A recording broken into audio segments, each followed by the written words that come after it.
So, today's video, what if Deku was the Winter Soldier? This is going to be the full series to this, so there's no need for you guys to take breaks, and in spirit of that, if you guys could go ahead and drop a like button once you're done watching this video, it'd be very much so appreciated. I worked on this one for a bit, so if you guys enjoy it, definitely show your support. That said, enjoy. Hey Ross, sauce it up.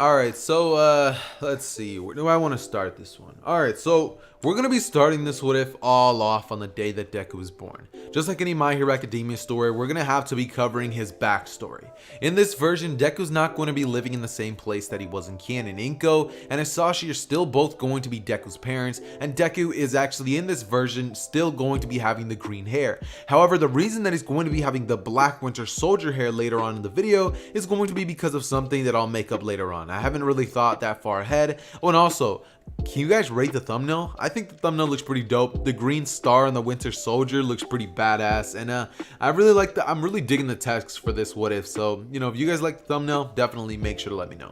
That being said though, guys, Deku was going to be born, let's see.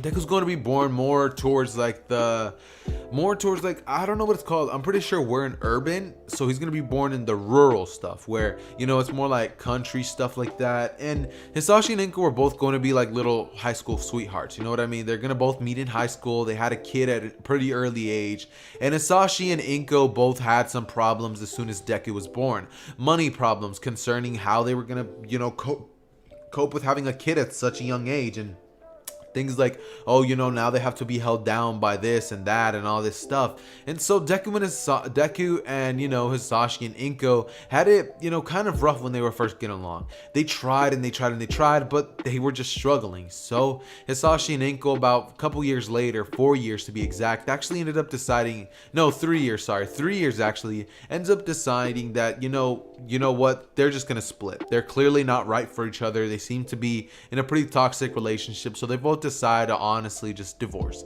They end up breaking up, and so life ends up getting pretty shitty from this point on for Deku. After that point, Deku ends up having a pretty bad home life. About after the point that ends up happening, Inko and Deku weren't exactly on the best terms. She proceed neglecting Deku. She would always have different guys over, and Inko would just generally be a horrible mother to Deku. That being said, Hisashi wouldn't be on the best side of everything either. Hisashi is going to have a horrible relationship with Deku. He would often beat Deku and blame him for the fact that he and Inko are no longer together, even though it was the fact that he and Inko long ago ended up slowly just perishing in terms of the relationship. It honestly was not going to work the way that things played out in this version. So Hisashi, not wanting to push the blame on himself, would honestly just continue doing it on Deku. And this would lead to a horrible cycle where Hisashi would constantly beat on Deku, berate him, and even be the one who ends up actually giving Deku the name of Deku itself. That being said, he would have a pretty horrible life. This is when Deku would finally get the worst news of his life that I think he's ever going to get. By the age of 4, he would be told that he's quirkless, and there's not a thing that he's going to be able to do about it. Deku is going to be quirkless, and that's it. No quirk in this version. Winter Soldier Deku's not going to have this great story. It's going to be pretty dark at first, or at least his backstory will. That being said, this is when Deku, about 2 years after that point, being told that he was quirkless, Hisashi continued berating Deku, now not only blaming him for the fact that he and Inko are divorced, but also calling him useless. He's not even going to be able to become a hero in the future? Pathetic. He would wish that he was never born. Maybe Inko should have swallowed. Alright, I'm sorry, boys. I could not hold it back after ooh, alright. Sorry about that. If anybody has made it this far, then maybe leave a comment down below. Maybe a reference to this little joke that I just made. Maybe. Anyways, let's continue this story. So, yeah, as I said, Deku's life, not exactly going to be the best thing in the world, alright? And we're just going to basically, as I said, have a little bit of a 2-year time skip. Deku, after being announced quirkless, life gets worse, and one day, everything actually is going to change. One day, a bunch of men would arrive in vans, as this is when they would knock on the door. Deku would immediately get yelled at by his father as he would hear, "Deku, go answer the door." This is when Deku would say, "Okay, Dad," as he would rush over to the door and say, "Who is it?" This is when 2 men would say, "We're officers," as Deku would say, "Oh, police." This is when he would open the door, and Asashi, hearing Deku say police, would immediately go over there as he would be wearing his underwear and just having a beer bottle in his hand. This is when they would both be wearing suits as they would say, "May we come in?" Hisashi would say, "What are you here for?" As they would say, "We offer you a proposal." This is when Hisashi would say, "Yeah, come in." As it's at this point that the men would walk inside of the house, and Deku would be sitting alongside his father, a decent distance away so that his father can't beat on him. But Deku would just kind of be scared of both the men as his father, as they would begin to talk. They would say, "Alright, so we're going to get to business and not waste any of your time. We want to take your son from you." As Hisashi would say, "Want to take my kid? Why would you want this useless bastard?" As it's at this point that the men would just say, "And we're willing to offer you a big amount of cash for him." This is when Hisashi would say, "I'm listening." They would say, "For $17, we want to take your son to use him for our own purposes. Will we tell you what they are? No, but you're just going to have to trust the fact that he's quirkless and this is why we want him." Hisashi would say, "Interesting. I was just about to ask you why, but after hearing the fact that he's quirkless, looks like he was useful for something after all." This is when he would say, "I need proof of the money." As he would say, "Alright, what is your bank account?"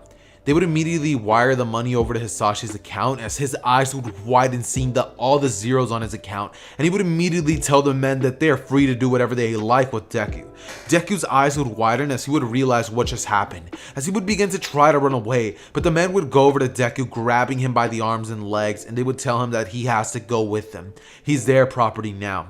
This is when Deku would try to tug away, as he would see his father cheering, smiling, waving to his son, "Goodbye, goodbye," just telling him that maybe he was useful for something. Deku, seeing this, would go limp. His expression, which was filled with wanting to fight back and looking for his father as if he was going to save him, would then turn into one of pure hatred, disgust, pure anger. This is when Deku would look towards his father's direction as he would say, "You're just gonna let me go like that?" He would then proceed to basically just go with the men, as he would step inside of the van and say, "Wherever you're taking me, just do it. It's not like I'm wanted by anybody anyways." He would sob inside of his shirt as a man would go over to Deku and pull him in for a hug. He would then say, "Don't worry, kid. We're gonna take you somewhere where it'll seem like paradise compared to that hellhole." This is when Deku would arrive at a private facility for future super soldiers, or so they would hope. They would have ended up actually kidnapping and taking away some kids that are quirkless as well, from parents who actually ended up denying the money, and some others who did the same thing as Deku's father.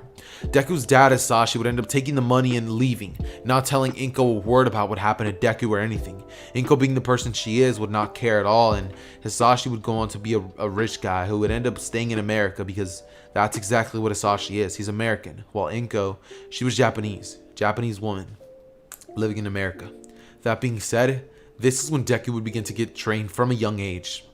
And you guys are probably wondering how exactly I'm going to be covering this little training arc and all that stuff. Well, not really. I'm not really going to be covering the training as much.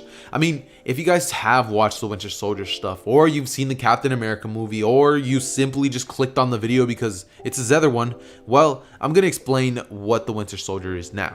I know, a little late, but, you know, pretty dope.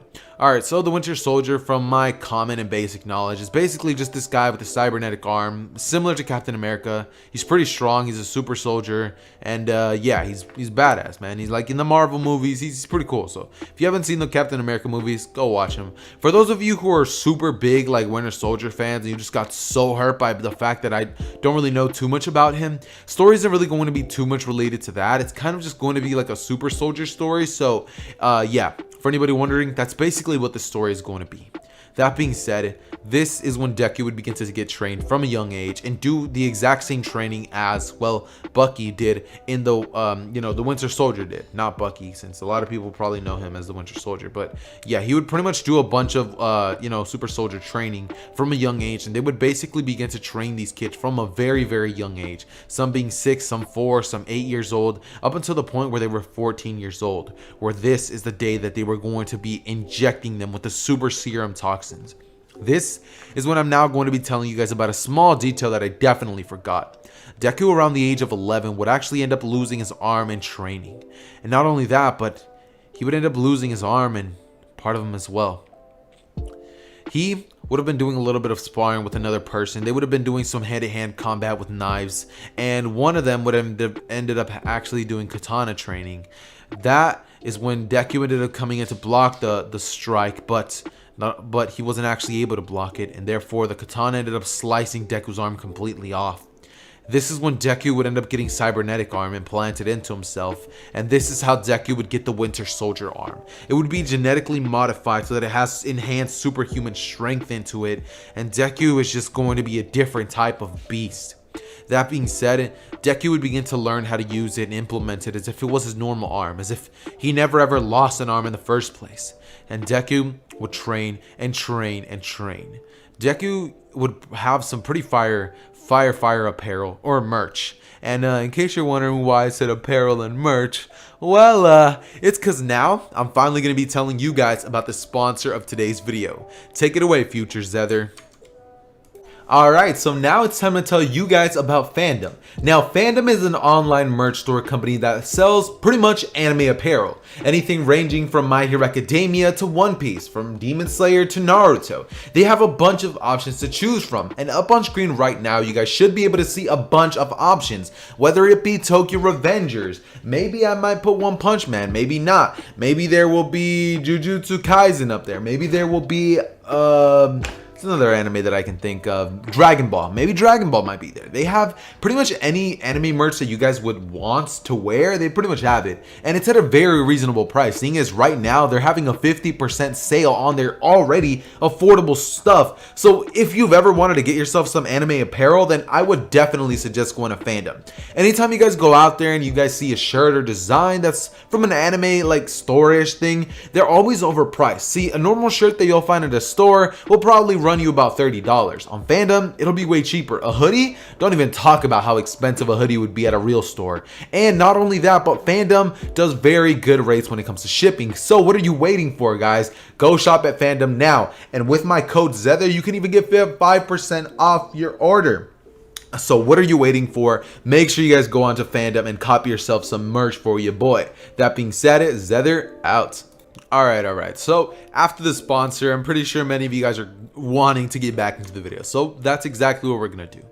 Alright, so after this is when the day would come where Deku would finally be injected. After all those years of harsh training, his hair would be long, and Deku would be one of the most skilled fighters there.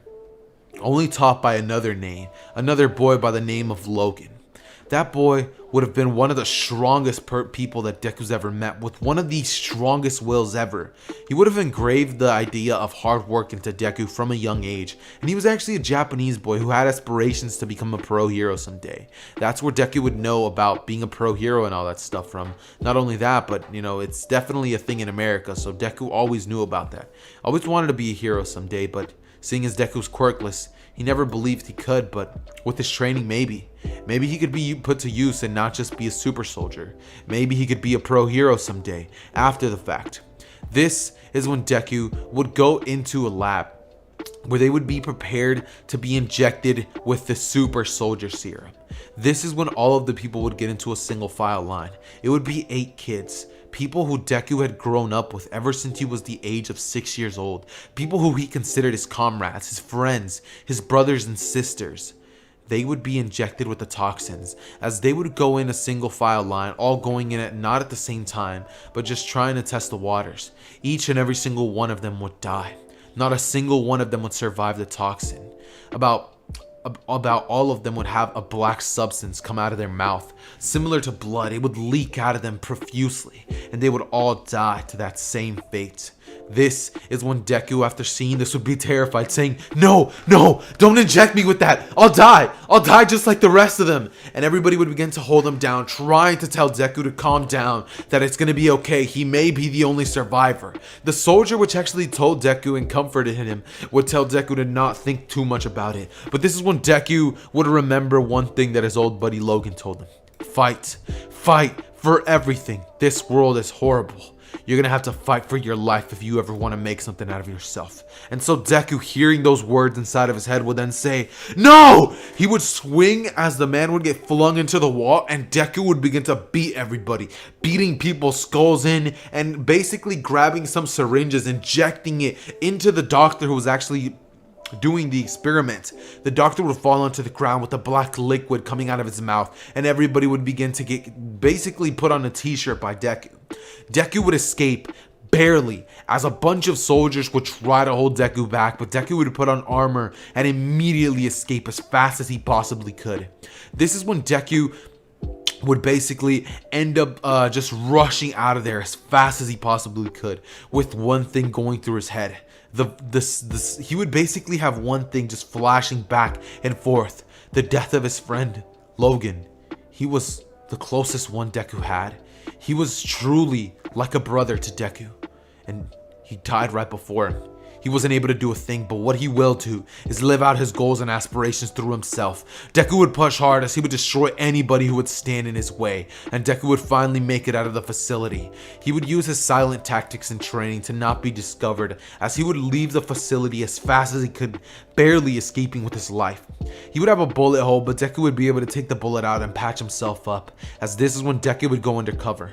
Deku would go by as he would see a hanging rack and basically grab a jacket. He would put it over himself as it would be about the time of winter, and Deku would end up grabbing the thing, as he would pretty much end up basically laying out a plan, trying to figure out where he's going to go to lay low, when he would get the idea and remember that they have no jurisdiction over Japan.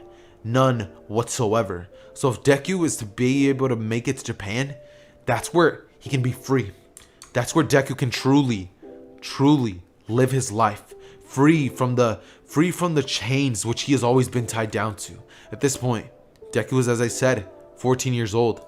Not only that, but he doesn't really know too much about the world, only what he was taught. Of course, he's extremely intelligent in this version of events, but when it comes to normal things that many people would know, like common sense and stuff like that, Deku doesn't exactly act like somebody who's a normal 14-year-old. He's far more mature for his age. That being said, this is when Deku would basically kind of make his way over to Japan. It would be hard. It'd be treacherous. He would have to steal a man's ID. He would have to basically fake being him, get on the plane to Japan. Not only that, but a man would have actually almost recognized him had it not been for the fact that a villain attack happened and the man had to basically go stop it. This is when Deku made it on the plane and flew to Japan as fast as he possibly could. He would have mugged the man for the money to make it for the plane ticket.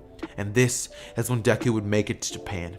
He would arrive as he would get all of his things together, and by things I mean his jacket and a water bottle.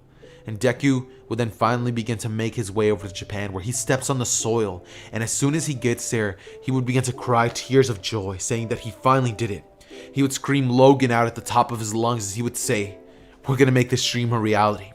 This is when Deku would pretty much proceed to go to a homeless shelter, very close to the area of where Deku lives at, where the school was at, where the sludge villain incident happens. And we're going to be saying that the sludge villain incident happens about 2 weeks, about a month after this. So Deku, after arriving, would get to a homeless shelter where Deku would then clean himself up and begin to look for a job. He would be on the search for about a week, where he would finally get an interview and he would get the job. He would basically have a store right across from the bank, which is going to inevitably be robbed by the sludge villain, and that's where Deku is going to be working. During this time, Deku would be learning the language, which is foreign to him. He knew a little bit about Japanese language, seeing as he was taught about it, so Deku basically was just refining it and getting accustomed to the culture. Deku was sitting there as, you know, Deku is half Japanese, so it's not exactly hard for him. It's in his blood after all. So Deku basically ends up learning a little things little by little, and this is when Deku would finally begin to make a little bit of money for himself. He would then finally start to rent a hotel, seeing as it kind of sucked being at a homeless shelter with people who smell bad, people with addictions to things, and Deku just was not in a good environment. So he got a very low-ranked hotel where he would be staying at for the next couple of for the foreseeable future until he can make enough money to basically get himself an apartment, or he can make a friend where he can live out. This is when Deku would be in the store, as he would be on his break, and this is when about 2 weeks would have gone by. Deku would have been working at the store for about 1 week, as Deku would be working, and he would then basically just be sitting there drinking his let's say, what's my girl's, alright, he's gonna be drinking a boba tea just because that's what my girlfriend's favorite drink. So yeah, that's what he's gonna be drinking. And so Deku would just be chilling there, as this is when he would see a green substance break out of a bank store with a bunch of money on hand. And Deku, after seeing this, his instincts would immediately act. Deku's body would simply move, as another man who he would notice, a skinny man, would turn into All Might right before his eyes, as Deku would act way faster than All Might, blitzing straight towards the sludge villain, as Deku would jump up into the air and his arm would basically transform, as it would turn cybernetic, as his arm basically has cloaking technology which makes it look like a normal arm, but it would turn silver with a green star on it, and the arm would then basically go purple, or no, green. It would have a flash of green electricity as he would punch down at the ground, causing a sonic boom to appear, causing the sludge villain to get dispersed everywhere, and the sludge villain would basically get dispersed all over the place. All Might, seeing this, would smirk and say, "Whoa, looks like you're a fine hero yourself. What's your name, kid?"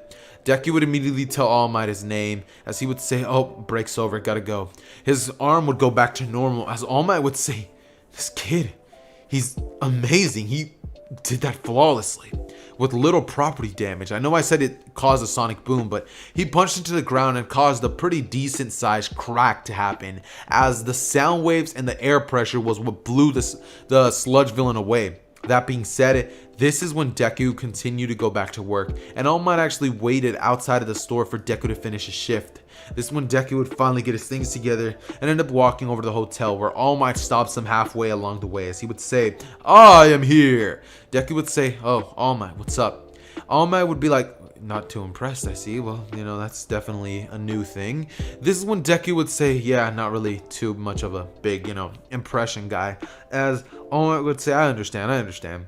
This is when he would basically look towards Deku's direction, as he would say, "Alright, so what are you doing here?" This is when Deku would look at All Might and say, "Well, it's just my job." All Might would ask Deku what his plans are for high school, as Deku would say he's going to go into UA trying to become a hero. He would say that he's basically been training at a beach, as All Might would say, Dagoma Beach, huh? He would then ask Deku a couple more questions, and this is when he would get to the juicy parts, as before he could actually get there, Deku would ask him why he grew into his giant All Might form, asking him if he's some sort of imposter, or if he takes him for a fool. All Might would immediately get kind of worried at the fact that he already knows this, as he would say, "Well, kid, might as well tell you anyways." He would begin to explain why that is, and he would explain one for all to Deku, asking him if he would be willing to take the quirk. Deku would pause for a moment, as he would say that he doesn't know. He would immediately think back to how his friend Logan wanted to be a hero, and he would have done anything in the world to become a pro, as Deku would think that if he was here, he would have definitely told them to take this opportunity. So Deku would say, "Yeah, maybe he does want the quirk," as he would say, "So what does he have to do if he does want it?" All Might would then begin to explain what it is that he has to do to gain access to the quirk, and Deku would smirk, as he would say, "So, that's it? I just have to train with you for a couple of months?" All Might would say, "That's basically it," as this is when Deku would smirk and say, "Alright, so where do we begin?" They arrive at Dagoma Beach when Deku would immediately look towards All Might's direction. He would say, "So, how do we start?" All Might would look at Deku and basically buff up into his giant form, as he would say, "Well, kid, for starters, I want to find out a little bit more about you." He would ask Deku a couple of questions about his home life, and Deku would actually answer with a lie. He would tell All Might that he has stable living conditions, and he wouldn't actually tell All Might the truth of his backstory, or that he isn't exactly in the best, home situation. This one, he would basically just tell All Might that, he's fine, he lives with his parents, he has this little metal arm because he was born without one. He would just lie to All Might, and All Might would just listen to this, say, alright, he would just listen in on Deku, and this is when Deku would basically just kind of tell All Might, what's his story. All Might would explain One for All a little bit more and be like, yeah, so as I said, All for One is this evil bad guy. He'd explain like little things such as that, and Deku would be like, This one All Might would say, all right, kids, so that all out of the way, we're going to begin your training by having you clear the beach. Deku would look at All Might as he would say, so you want me to clean the beach? The entirety, right? All Might would say, yeah, should take you a while. Deku would immediately smirk and say, you have no idea. As he would basically proceed to use that cybernetic arm to throw and crush the beach, the little stuff on the beach. And in case you guys are wondering how long it would take Deku to clear the beach, I'm going to be saying that it actually ends up taking him about 2 months to clear the entirety of Dagoma Beach, front to back. That being said, Deku during those days would have worked in the morning, seeing as he does online school, and he does online school during the nighttime. So Deku gets most of his rest around like middle of the night. He gets about 6 hours of sleep, which isn't exactly the best, but it's not exactly the worst either. That being said though, Deku would basically finally be at the beach as he finally ended up cleaning it, and All Might would ask Deku, how it was that he did this so fast. You would be so impressed by him, saying that he was impressed by the fact that he cleared half of it in 1 month, and he knew that in no time he was basically going to finish off the entirety of the beach. So All Might ended up basically plucking out a piece of his hair and basically tells Deku that he's now going to finally inherit the quirk, One for All. This is when Deku would smirk and think that this is going to be real. He's truly going to become a pro hero. Just like Logan always wanted. Deku would look at All Might as he would say, so, how do I get the quirk? As All Might would say, eat this. And Deku would be like, whoa, man. I'm going to need you to calm down there, buddy. I'm not eating that piece of hair. All Might would say, well, to take my quirk, you have to ingest my DNA. This is when Deku would say, come on, bro. I know there's a better way to do this. Like, is there anything better than hair? As All Might would say, not really. And Deku would then be like, ugh, as he would grab that little piece of hair and eat it. As he would begrudgingly just be like, ugh. And this is when All Might would just basically start laughing, saying, that's the same reaction I had with my master a couple of years ago. As Deku would say, yeah, speaking of your master, what was she like? All Might would sit down on the beach as he would begin to talk to Deku. And spoiler alerts for anybody who, actually, I'm pretty sure that All Might has talked about his master, Nana Shimura. All Might would begin to sit down and tell Deku stories about his master. I'm not exactly going to go into detail for those of you who are not that far ahead in the manga yet. So I'm just going to say that All Might talks to Deku about his master and explain how, she was a very beautiful young woman who was an amazing hero. And luckily, she ended up choosing him. He would explain to Deku that he was quirkless too once. And Deku would say, really? As All Might would reveal to Deku that, yeah, he was a quirkless person once as well. And honestly, guys, I'm not sure if All Might really is quirkless. I mean, no other One for All user has been able to buff up and get in the way that All Might does. I mean, I understand respiratory system injury, but it's like, I don't exactly think that it should do that to a person where they shrink. It just doesn't make any sense. That being said, though, this is when Deku would basically, after hearing All Might out, would say, yeah, she sounds like an awesome person.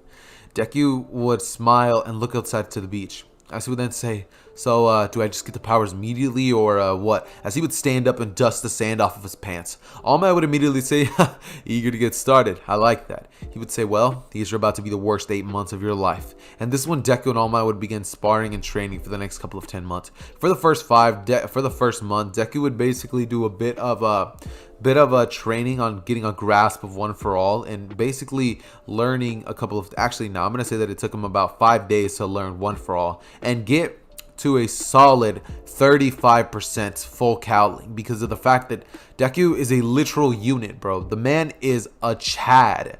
Like, look at the picture up on screen. You guys see the Winter Soldier? Actually, I probably don't have it up on screen, but future Xehther, please put the picture on screen, please. So now the picture probably is going to be on screen. Not sure, but if it isn't, it's basically the one on the thumbnail. Deku is pretty ripped and he has long hair.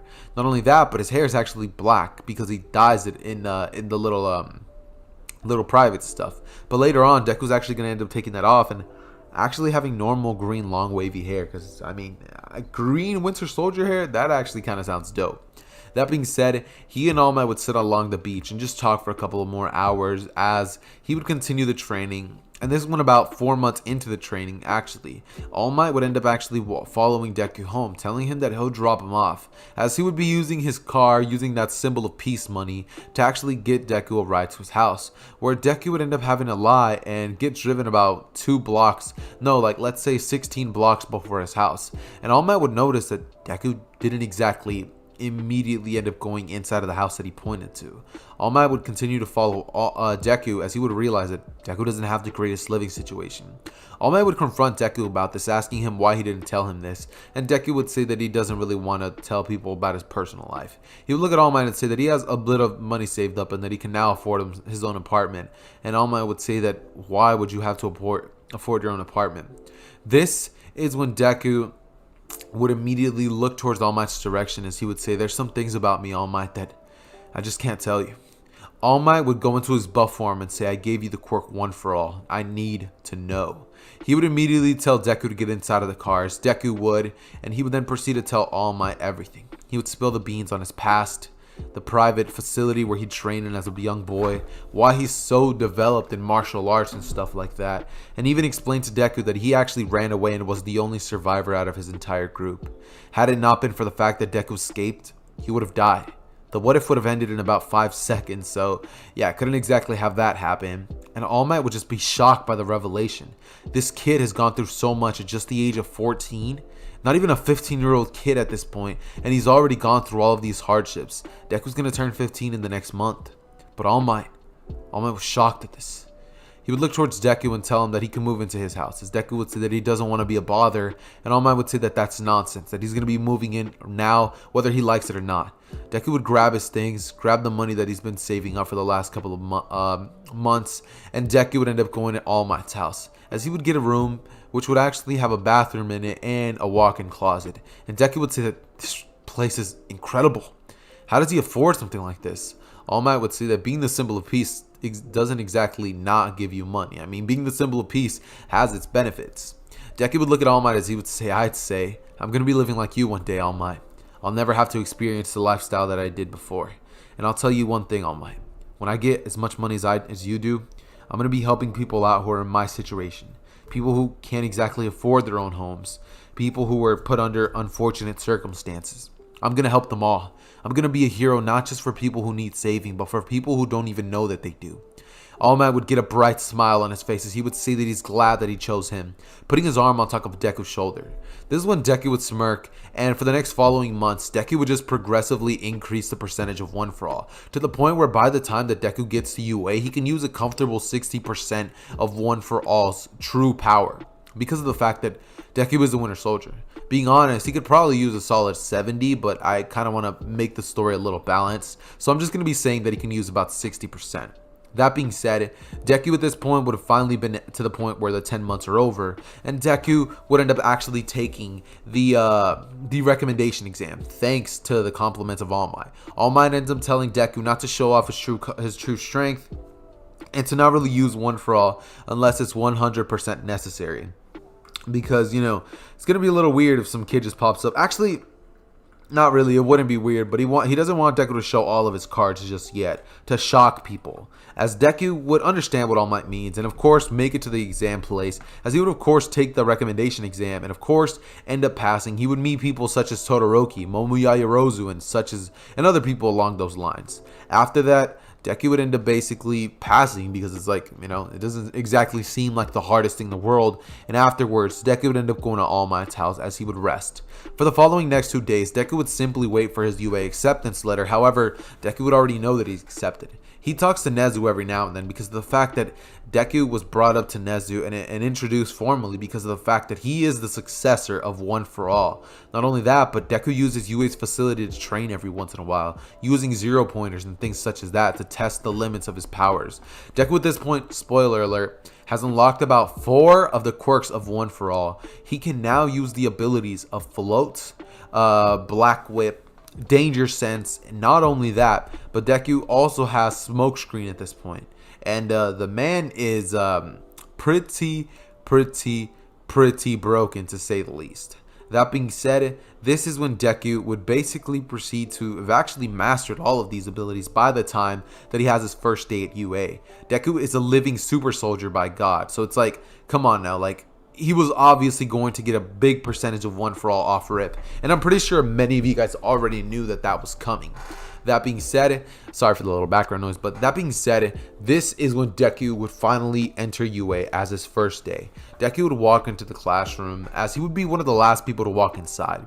At this point, Aizawa would have already told everybody to get changed and all that stuff, and he would look towards Aizawa's direction. As he would nod, Aizawa would just say, go with them, as Deku would end up going into the fitting room and getting into his clothes.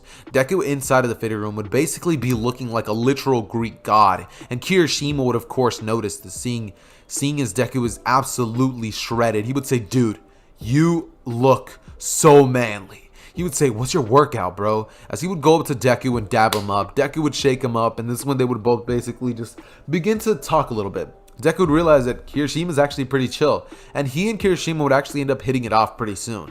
This is when Deku would end up getting approached by Kaminari and Mineta, and Mineta, seeing as instead of looking at girls' bodies, he's actually looking at Deku's, no homo, because of the fact that Deku is so shredded. The man Mineta wants to get like that to get the girls.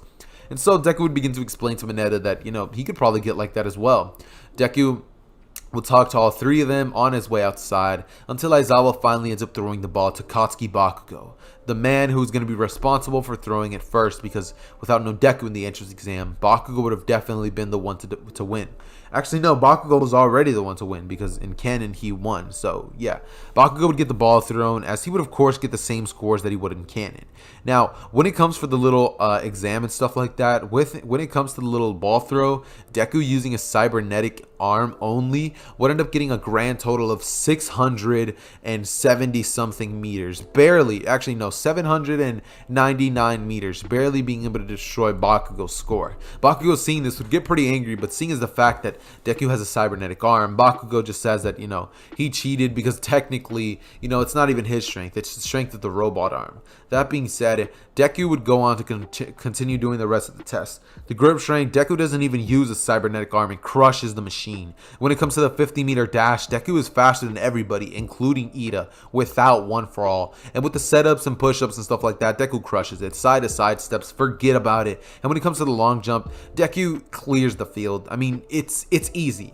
When everybody sees what Deku's scores are and the fact that Deku's at the top of the list, people would definitely be impressed by Deku's scores. But Deku would look at them all saying that, you know, there really is no secret. You just got to train. I mean, everybody can get to that point. He's a human. He doesn't even he's not even using his quirk, he would say, as everybody would be completely shocked. And they would ask how you do it.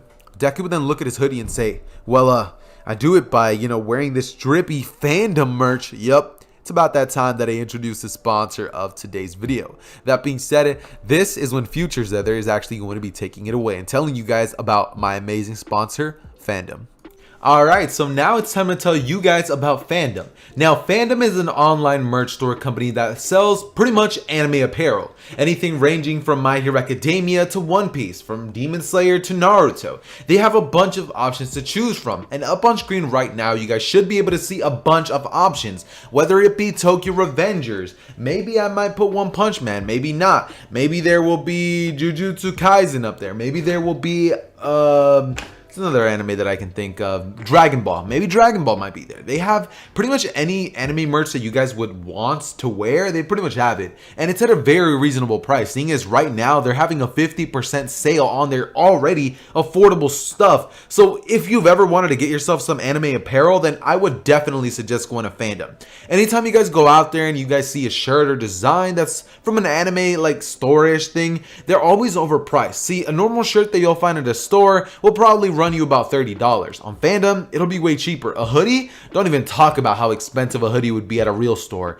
And not only that, but Fandom does very good rates when it comes to shipping. So what are you waiting for, guys? Go shop at Fandom now. And with my code Xehther, you can even get 5% off your order. So what are you waiting for? Make sure you guys go on to Fandom and copy yourself some merch for your boy. That being said, Xehther out.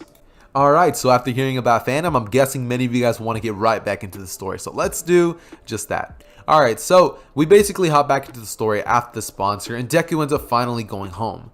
This is when Aizawa would tell Deku to meet him after class, as Aizawa would actually end up asking Deku if he would like to learn something that he actually can teach him. Deku would ask what he's talking about when Aizawa unravels the scarf and shows Deku what exactly he was talking about. He would shoot it at Deku as Deku would move to the side by instinct, grabbing the scarf and pulling it, causing Aizawa to get yanked as Deku would go in to punch Aizawa, but this is when his reflexes would stop and Deku would show Aizawa his killer moves. Aizawa, after seeing this, would say, "So fluent, there's not a single wrong movement in your muscles." He would use his quirk, destruction quirk, and this is when, not destruction, but quirk, nullifying quirk. He would use his quirk to nullify Deku's quirk, alright? I'm sorry that I had a brain fart right there, but yeah, he would use that, and he would realize that Deku wasn't lying. He's truly not using any quirks, not mimicking his movements, not doing anything at all to have perfect, balance in his movements, but Aizawa would be impressed. And this one, for the next couple of hours, Aizawa would begin to teach Deku how to use his scarf. For the next following week or so, Aizawa was definitely going to be training Deku. However, the next day would come around, and of course, this is going to be in the week of training that Deku's going to have to learn the scarf, would end up basically going to school. The day would be pretty normal as it would go by pretty fast. And this is when All Might would finally go into the classroom saying, "I am here, coming in like a normal person." Of course, everybody in the classroom would get so excited by this, be like, "Oh my god, it's All Might." People would get so shocked and just being like, "Dude, why are you not freaking out?" This is when Deku would say that, it's just All Might, man. It's nothing that crazy. All Might's a symbol of peace, man. Like, come on now. It's not that insane. All Might would walk up to Deku and say, "Come on, man. Like, you had to get a little excited. At least make them think you care about me." As Deku would be like, "Oh, All Might, just faking it to get under All Might's nerves. All Might would kind of, scoff at this and just be like, "All right, whatever." As it's at this point that he would basically tell them all, "All right, guys, why don't we all get suited up, because we all know the clothes make the pros." As everybody would put on their gear, and Deku would be wearing the amazing Winter Soldier outfit. As soon as everybody sees what Deku's outfit is gonna be, the girls would immediately want Deku's DICK, and the guys, no homo, but they would as well, because it's like, come on, bro, look at the Winter Soldier. The man is an absolute Chad. He is the definition of a Chad. Like put it simply, bro, the man is an absolute unit. That being said, Deku would then basically proceed to go outside as people would begin to tell Deku that costume is awesome. And this is when the teams would basically get announced. Of course, just like in canon, Deku would get teamed up with Uraraka against Bakugo and Ida. And Bakugo, not knowing anything of Deku, would just kind of be like, "Get ready to get crushed, nerd." As he would look towards Uraraka's direction and say, You're going to be handled by Four Eyes over here." As Ida would say, "How dare you speak to me that way?" As they would both go to the top of the bomb room, and they would end up basically hiding it at the top of the place. This is when Ida would end up being lumped in there, just told that he's going to be the one defending it by Bakugo. Because Bakugo, quote unquote, wants to put that new kid in his place, that Izuku Midoriya kid. No, we're going to be Deku's still going to have the name Izuku Midoriya. He said, "We're going to be putting that kid in his place." He would then basically turn towards Ida and walk out of the room. As Ida would say, "Buffoon, how dare you lump me in here and call me Four Eyes? You don't even address me by my name." This is when Deku and Uraraka would be outside, as Deku at this point would basically click a button on his arm, as it would literally show an infrared scanner. As he would aim the arm at the building, and it would then show the warm signals. He would see the signal of both Bakugo and Ida. Deku would look at Uraraka as he would say, "All right, so all the way at the top floor, you're going to be taking a right and a left, and that's where the bomb room is going to be at. I'm going to need you to take the left stairs to get there, because Bakugo's coming down from the right. He's going to be here in about approximately 20 seconds. Go." Uraraka would say, "What?" She would go off, and then she would basically just have to remember what it was that Deku said. This is when Deku would then proceed to hear some voices coming in, as he would hear, "Izuku!" He would then basically hear Bakugo coming in with an explosion. He would throw a big right hand, as Deku would immediately react to this with a move that Deku should definitely not have used on Bakugo, but his instincts just caused Deku to act this way. He would grab Bakugo by the arm, as he would elbow his elbow and literally break it backwards as Bakugo would yell out, and he would throw his left arm in an explosion, but Deku would spin, causing Bakugo to basically break his other arm in the landing. And this is when Deku would basically go up to Bakugo as he would knock him out with one good solid punch with the metal arm to the side of the head. Bakugo would immediately get knocked out as Deku would then get out of his killer. He would get out of his mindset of basically what is it called when he would get out of the zone that he was in, because Deku was trained in how to kill a man ever since Deku was 6 years old. He was shown every single way to kill a man.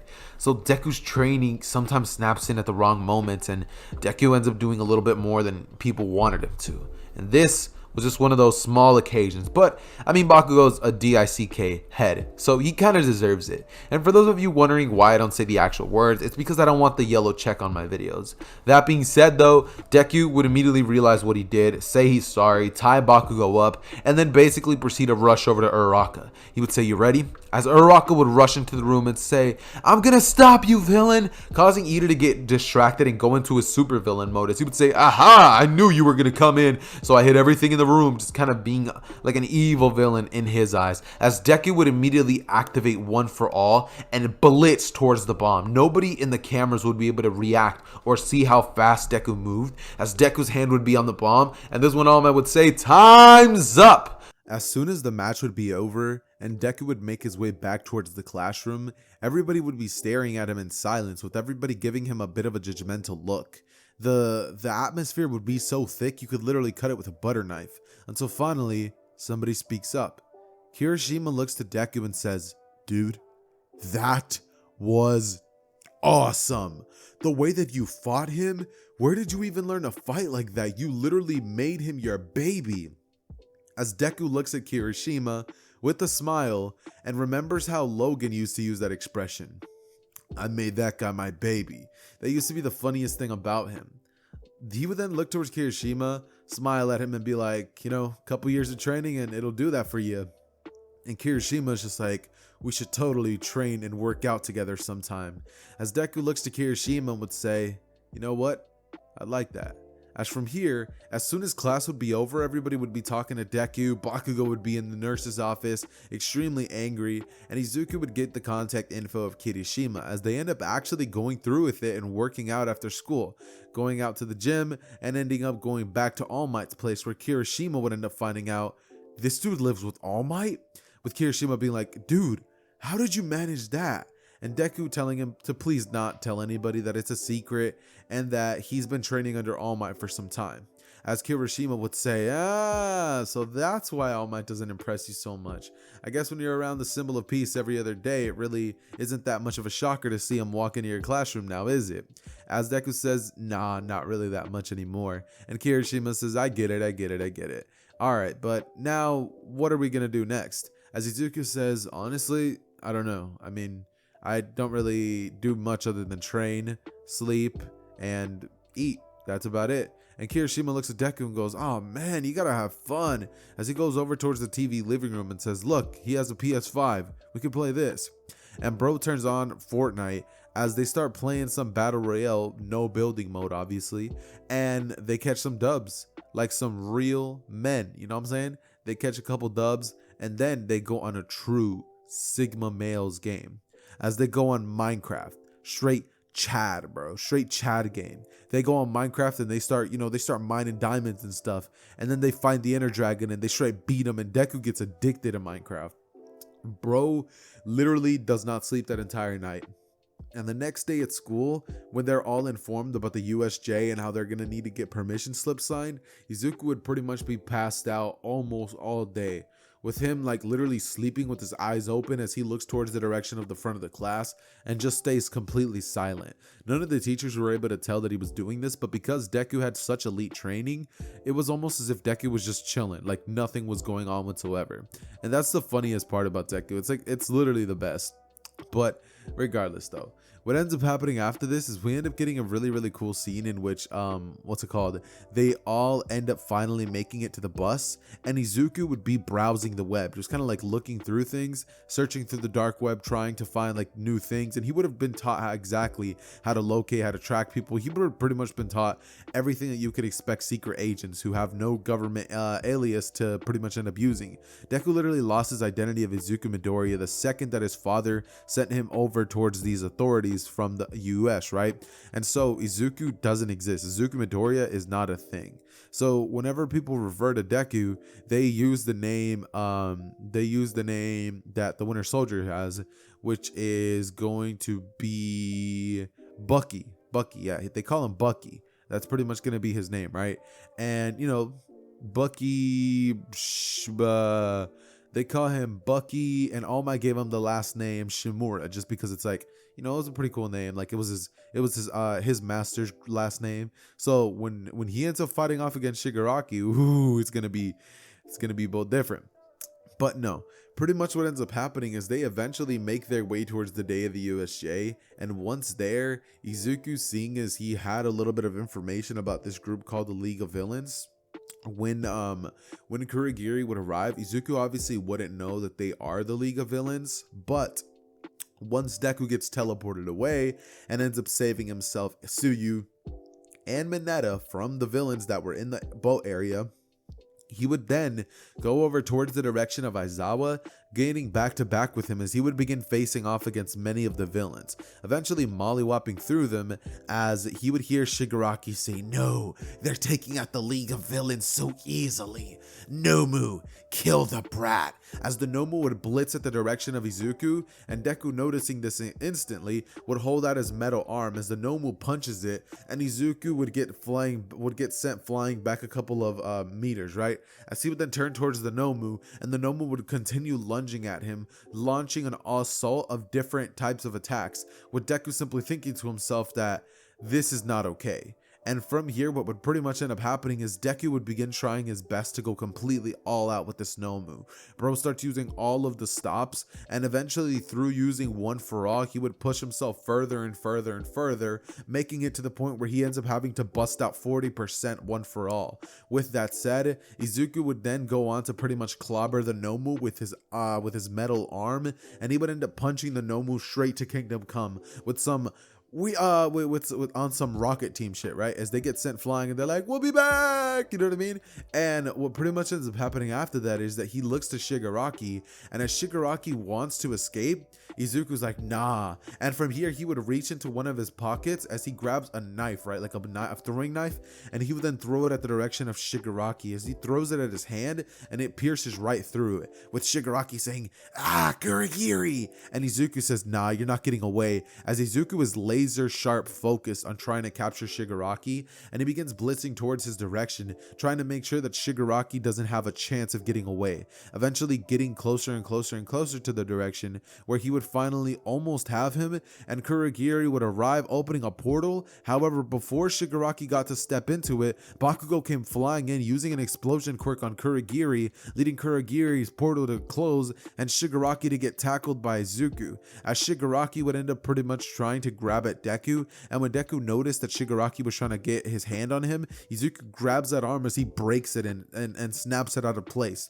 with Shigaraki screaming out in pain since his other hand has a knife straight impaled into it. He would try to place his hand on Deku's face with that hand, and what Izuku would do is pretty much end up powering up his aura, as you know, he grabs the hand so fast that Shigaraki is like, "What?"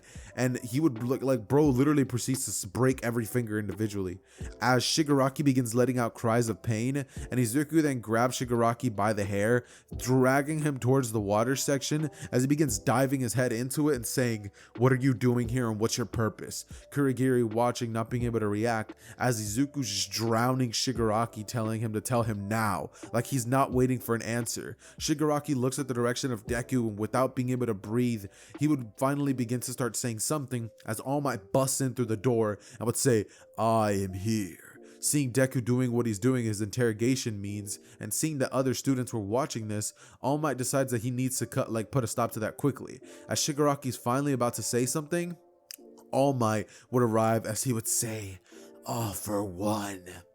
And All Might, once hearing that name, would straight freeze up as he grabbed Shigaraki with his collar and he would lift him up into the air as he would say, "What do you mean, All for One? Is he involved in this? How is he involved in this?" With Shigaraki saying, "I'm not gonna tell you, All Might. I hate you." With All Might slamming Shigaraki onto the ground as he gets knocked out, and they would end up actually ending up capturing both Kirigiri and Shigaraki.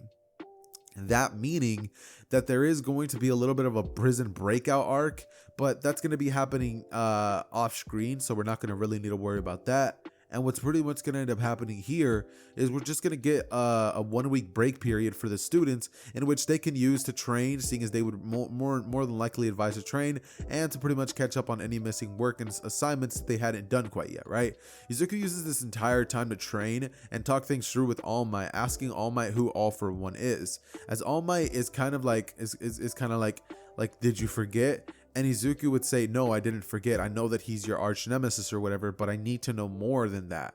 I need to know his real name or something that I could use to track his location down. All Might, we're not going to get through and do ultimately what we need to if we're fighting a battle in which we have no cards to play.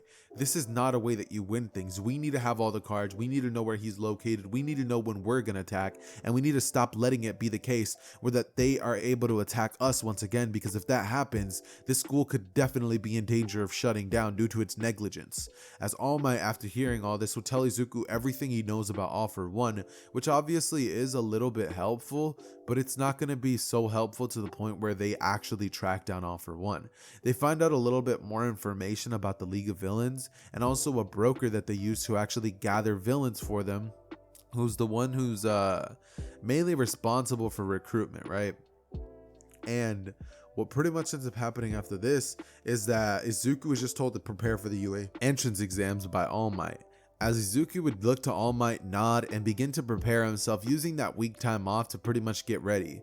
We time skip straight to the event of the UA Sports Festival, and what pretty much ends up going down after this is we end up just having the normal school festival event, starting off with the race, which Deku definitely is going to do very well in. Bakugo would still be the one to give the speech because he was the one who got first place in the practical exam, and what ends up happening after this is that Izuku's at the racing line as he's the one who obviously comes in first. Having 40% of one for all and knowing how to run perfectly is definitely a huge advantage. And what I mean by run perfectly is like, we all know how to run, but we don't know how to run, if that makes sense. Like, we all know how to basic run, but we don't know how to really run. Like, we don't know the perfect strides, like how to step to get more power. Like, we don't know how to fully like do it as perfect as Deku does. And doing that alongside with 40% full cowling would lead Deku to crossing the finish line so fast that Todoroki and Bakugo would barely be halfway done. Also, not to mention, Izuku uses the ability of float, tapping into 40%, being able to easily make his way towards the direction of the finish line, and eventually getting ready for the next event, which would obviously be announced as the cavalry battle.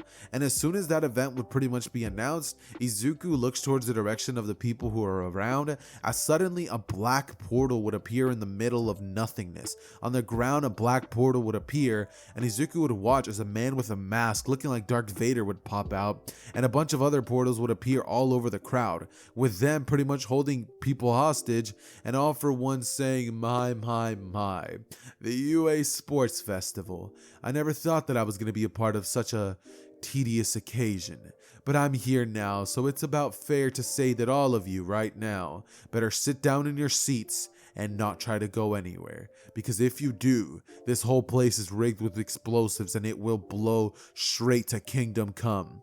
As people would look towards the direction of more villains that would begin to appear, and Izuku would think to himself like how this could have been so bad. Like, had he done more research, had he taken more time instead of training, he probably could have ended up finding out his location, and he and All Might could have ambushed him together. But since they can't now, All Might has to step into action, Endeavor has to step into action, Best Genius has to step into action. Pretty much all the heroes that are there are forced to pretty much end up having to get into an all-out fight. And the students there as well would have to be forced to go out there and try to face off against these villains who have people hostage. What ends up going down is that the heroes go over and try to save them, but ultimately, seeing as the villains have the upper hand, a couple of casualties would happen, and All for One would shoot a beam of like energy at Deku, which Deku would easily dodge, as All For One would tell Izuku that it definitely was a bit of a hassle, seeing as he ended up taking his successor away from him. But he got to thinking.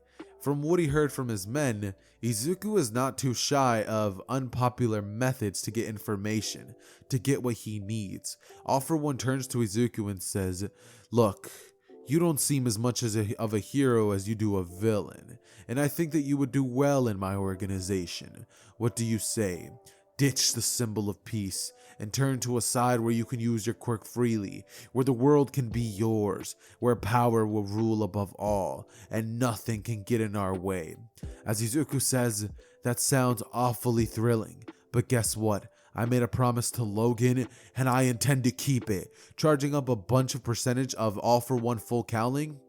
And one for all full cowling, as bro would lunge up into the air and he would throw a literal like 40% wind smash at All For One, which he would easily dodge by putting up a wind barrier. As Deku, seeing this, would think to himself that there's absolutely no way that bro dodged his like a powerful punch from him with nothing but wind.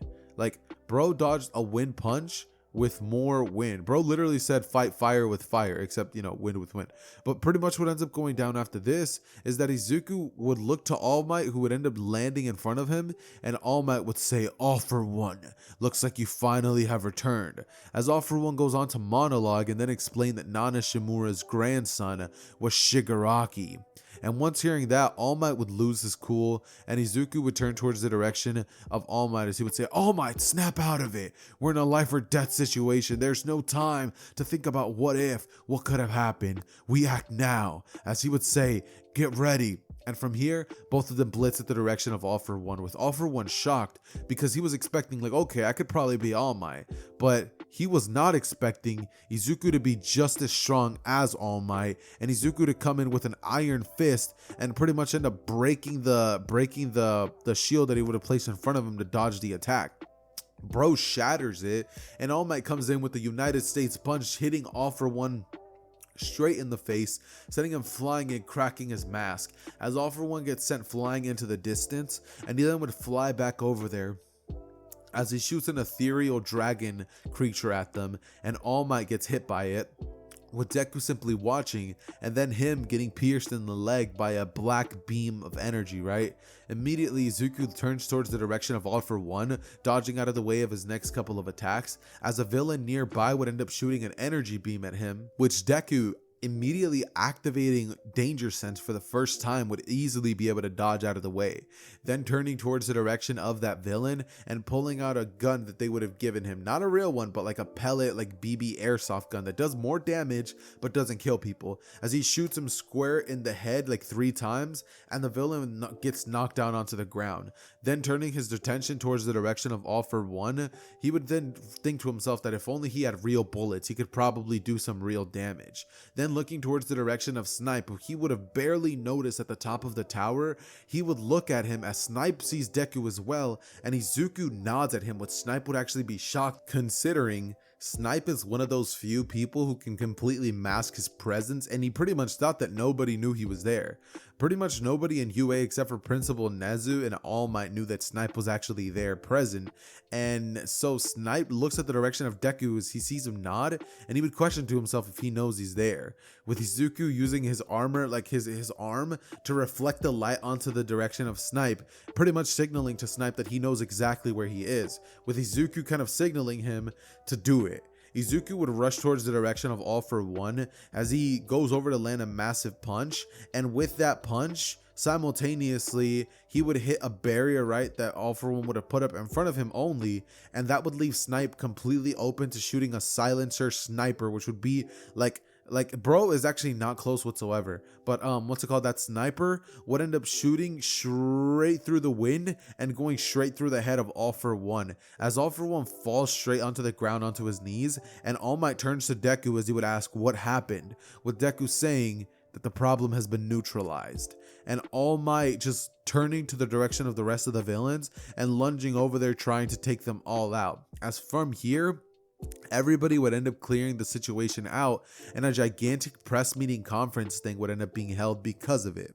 Following this, however, what would end up happening is Izuku and All Might would end up being the main people in that conference to end up speaking about what happened, with Snipe actually not really taking too much of the credit, but him being definitely acknowledged for him being the one who took out All for One, but mainly the one who did most of the action was actually Izuku, and many of the people there would think to themselves that that kid has so much potential, but the media would be thinking to themselves that kid like fights in such a weird unorthodox way. Like the way that he was moving and acting and shooting the gun, it almost seems like he is a pro hero.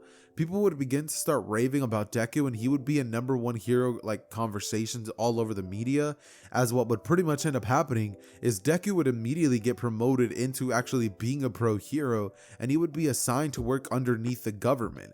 However, with working underneath the government in the same agency that Hawks works under, Izuku would have realized that, hey, this is kind of weird. He didn't expect them to be so strange. Izuku would think to himself that this government stuff is kind of weird, and Izuku's next mission is going to be to take them out before they cause any more damage, seeing as he would start to realize how corrupt Hero Society would be once he was actually a part of Hero Society himself. And that, ladies and gentlemen, is where What If Deku Was the Winter Soldier is going to be ending. I figured that I would be finishing it off with a little bit of a different taste and a little bit of a different twist, just because it's like I usually always make the story a lot longer, but I thought that by doing this and switching things up, it would actually make things more interesting and unpredictable. I'm pretty sure you guys were not expecting All for One or anybody at all to actually crash the sports festival, and I'm pretty sure that little razzle dazzle is probably going to stay in your mind for a little bit. But ladies and gentlemen, like I said before, that's where this What If's going to be ending. And if you guys went on to enjoy any single part of this What If, definitely make sure to go down below and consider subscribing if you haven't already. And also hitting that thumbs up button, seeing as it truly helps the video out a ton in the algorithm. And y'all have no idea how much like a simple like can do. So like if y'all could do that, it'd mean the world to me. But that all out of the way, ladies and gentlemen, it has been your boy Xehther, and I am out. Peace.